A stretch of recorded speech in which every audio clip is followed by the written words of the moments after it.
we have here, for example, this is west point and other side is east point. So this is gonna to equal celestial equator. Okay. What if the declination is 0?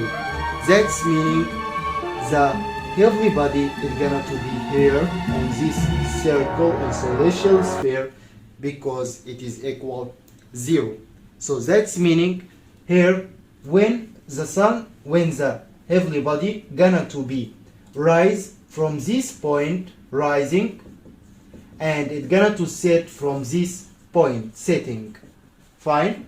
Okay, so that's meaning when the heavenly body, when the declination is equal 0, what is gonna to be happen? The heavenly body rise from east point and set from west point, from east and from west.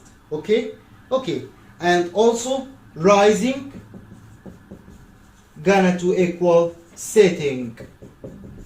You can also note during your country you're gonna to find sometime the day more than the night, and other time the day is equal night, and other time the night is more than day.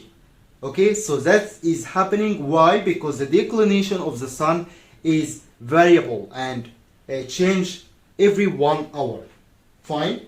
Okay, so the true pairing here, true pairing of rising, it's gonna to equal like 0-90 degree. Why? Because it is rising from here, from east. Okay, and the true pairing of setting is gonna to equal what? It's gonna to equal 270 degree true, because it is setting from west point. Okay, is everything is clear? Okay, that's fine. We have another thing, and this thing is called condition of circumpolar, condition of the cross the upper observer meridian at zenith point. Okay, so let's move to other part. This part is the